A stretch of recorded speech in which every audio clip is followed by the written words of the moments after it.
तो आनापानसति सुत्त का कुछ पठन करते हैं। मैं यहाँ अहमदनगर के गंगा उद्यान में हूँ। गंगा गार्डन है ये प्रसिद्ध गार्डन। तो आज हम थोड़ा आनापानसति सुत्त का पठन करेंगे, क्योंकि आनापानसति सुत्त यहाँ क्यों पढ़ रहा हूँ मैं, तो यहाँ मुझे थोड़ा श्रावस्ती का फील हो रहा है। और ये सुत्त श्रावस्ती में ही कहा है, बताया गया है बुद्ध ने, तथागत बुद्ध ने। ये सुत्त 2500 साल पहले ऐसे ही किसी उद्यान में, जिसे जैतवन कहते हैं, ये या अनाथ पिंडक का श्रावस्ती का जैतवन में नहीं, लेकिन मिगार माता प्रासाद में श्रावस्ती में ये सुत्त बताया है। लेकिन हमें पता नहीं वो जैतवन उस वक्त का कहाँ था और ये मिगार माता प्रासाद कहाँ था। लेकिन उस मिगार माता प्रासाद में ये आनापानसति सुत्त तथागत ने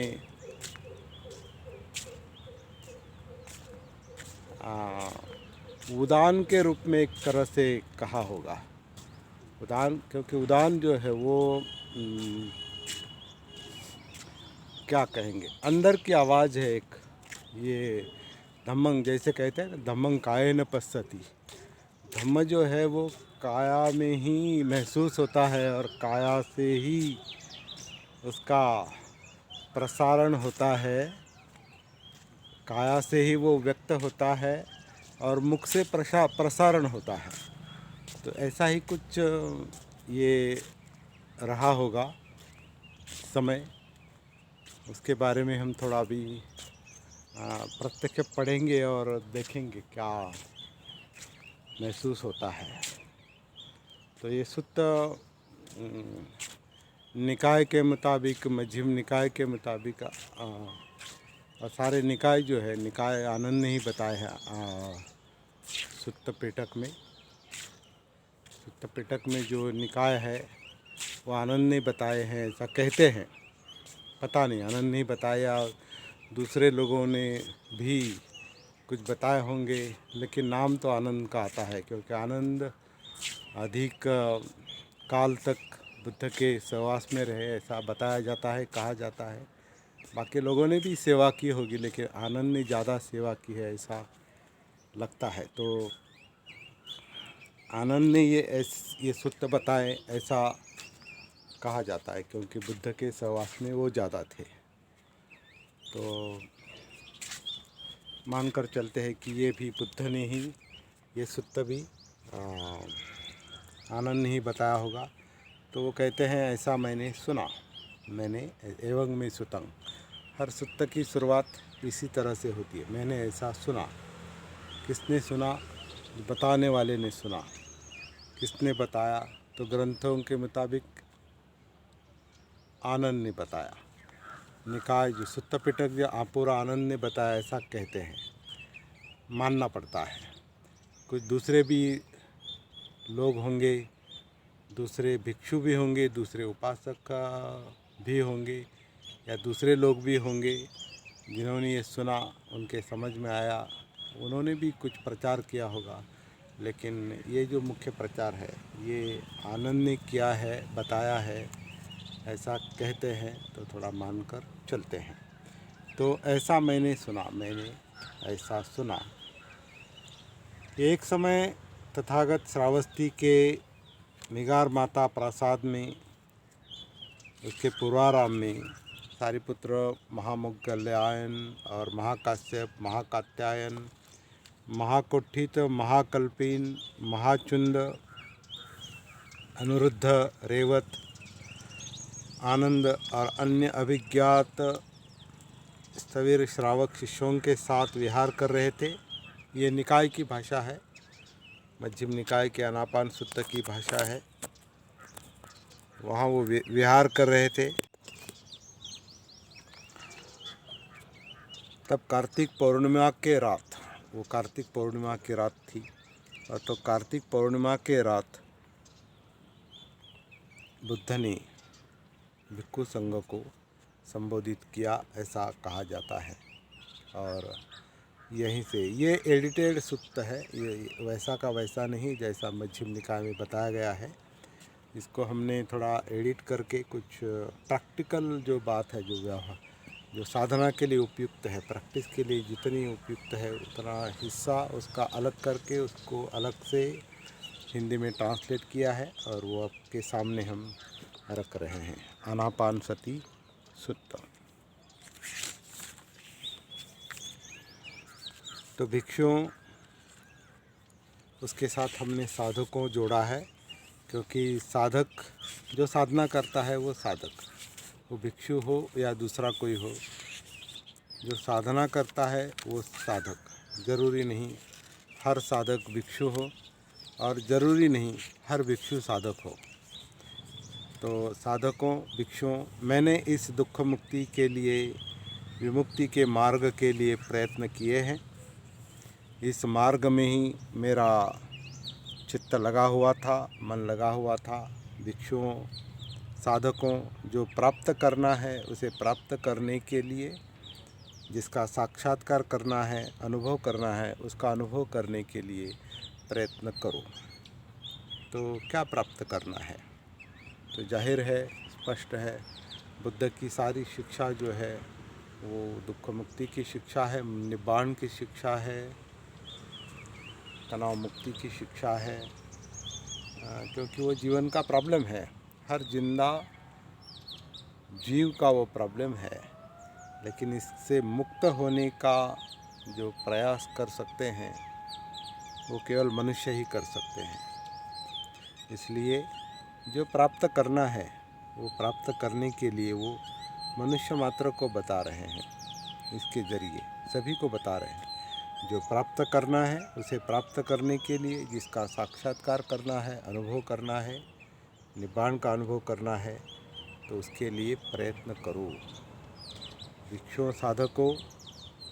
और वो कैसे प्रयत्न करना है वो ये सूत्र बताता है, बहुत ही इम्पोर्टेंट सूत्र है।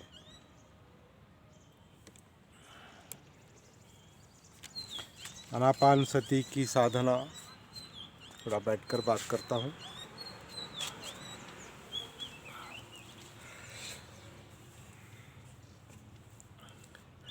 आनापानसति की साधना यानी भावना, भावना शब्द कहा है, तो भावना यानी अभ्यास है, साधना है, प्रैक्टिस है। तो आनापानसति की भावना महाफलदायक है। आन, अपान, सति, 3 शब्द है। आन यानी जब शरीर सांस अंदर लेता है उसे आन कहा जाता है, जब शरीर सांस बाहर छोड़ता है उसे अपान कहा जाता है। तो जब शरीर सांस अंदर लेता है उसे आन कहते हैं, और जब शरीर सांस बाहर छोड़ता है उसे अपान कहते हैं। तो आनापान की इस आन और अपान की सति, सति यानी जागृति है, भान है। आनापान का भान, आनापान की जागृति। इस समय अगर ये शरीर, ये काया अपान कर रही है तो अपान सति, क्योंकि मैं बात कर रहा हूँ तो अपान हो रहा है, उस वक्त बात की भी मतलब बोलने की भी सति और अपान की भी सति। जो शरीर कर रहा है पूरे धड़ का हिस्सा, तो वो अपान सति। जब बोलना बंद होता है तो शरीर सांस अंदर लेता है, उस वक्त आन सति। तो हम ये भी कह सकते हैं काया आन, काया अपान, इसलिए काया आन सति, काया अपान सति, इस तरह से हम इसको ले सकते हैं। हमारे प्रैक्टिस का अभी ये तरीका है, मतलब ये डेवलप तरीका है। तो इस आनापान सति की भावना करना, इसकी साधना करना, प्रैक्टिस करना महाफलदायक है, ऐसा कहा है। आनापान सति की भावना करने से 4 सतिपट्ठान को परिपूर्ण करती है। आनापान सति की अधिक अधिक लगातार निरंतर भावना करने से, प्रैक्टिस करने से, साधना करने से वो 4 सतिपट्ठानों को पूर्ण करती है। मतलब सती का जो पट्ठान होता है, प्रस्थान होता है, सती जो आगे घुल मिल जाती है, आगे मतलब बाहर नहीं, अंदर। सांस के आधार से अगर काया में उतरना हुआ तो फिर काया की सती धीरे धीरे, काया की जागृति धीरे धीरे महसूस होती है। काया जिंदा है, मतलब उसमें वेदनाएं हैं, फीलिंग्स है, उसकी सती, उसकी जागृति धीरे धीरे महसूस होती है, उसका भान आने लगता है। उसे वेदना कहा है। वेदनाओं में ज़्यादातर सुख दुख होते हैं, या न्यूट्रल वेदनाएं जिसमें सुख और दुख महसूस नहीं होते, लेकिन वो उसमें होते हैं। सती ना होने के कारण वो क्लियर महसूस नहीं होते, इसलिए उसे असुख अदुख वेदनाएं कहा है। वो वेदनाएं हैं लेकिन उनकी सती नहीं है। तो जब काया में हम उतरते हैं तो काया की सती,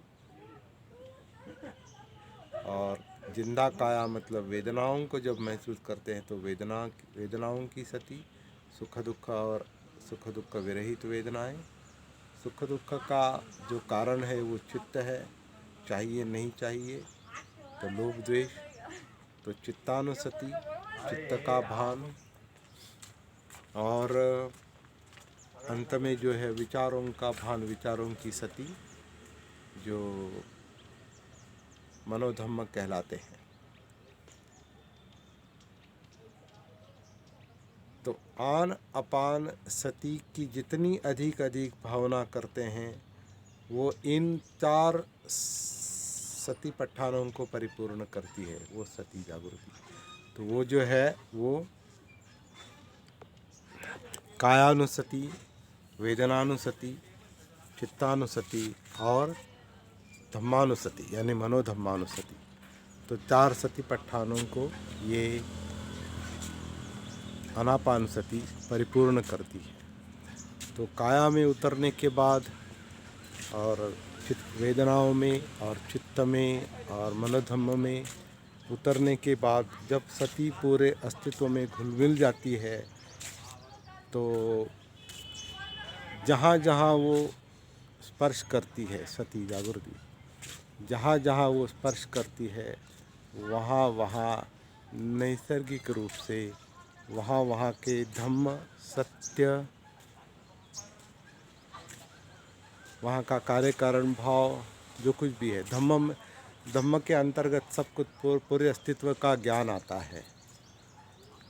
पूरे अस्तित्व का मतलब मनोकायिक अस्तित्व का, इस नाम रूप का एक सती के कारण, जागृति के कारण उसका एक बोध होता है। और उस बोध को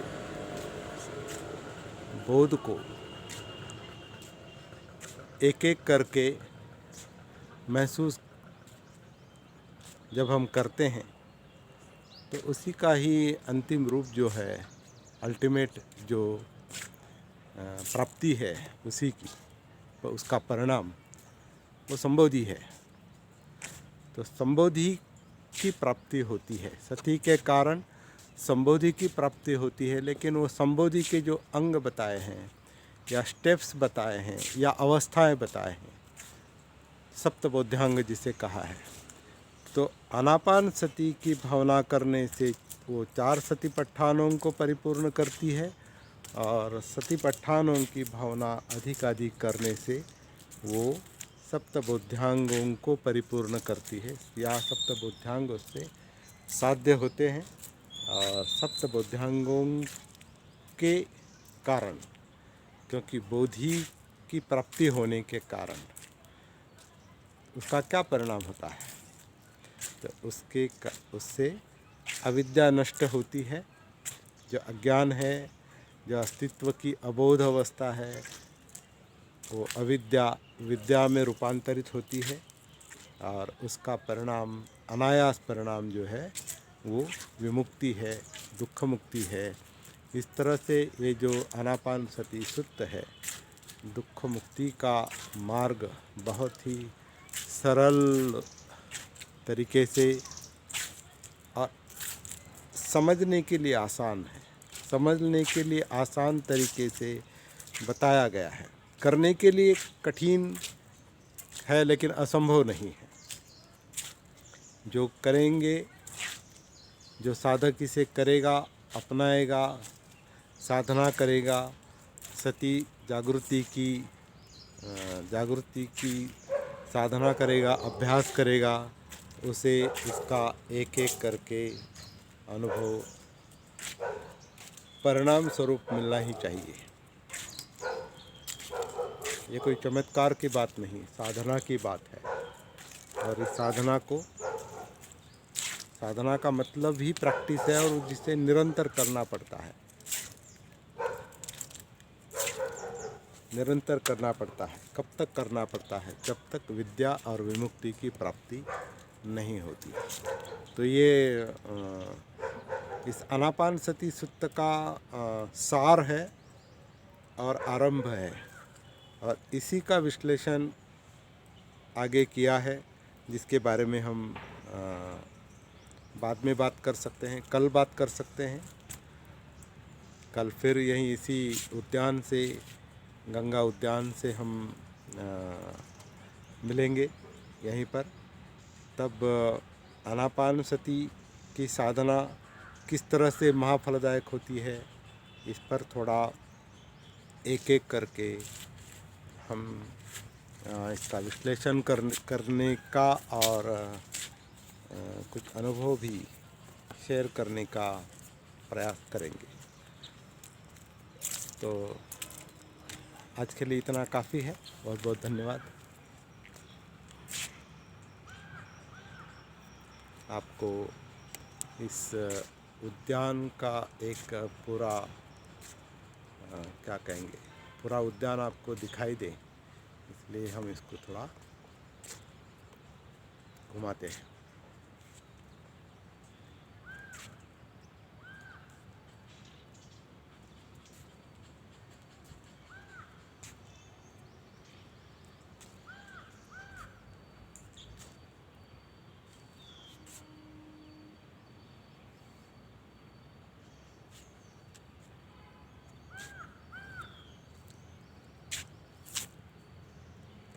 तो बहुत बहुत धन्यवाद। जय भीम, नमो बुद्धाय।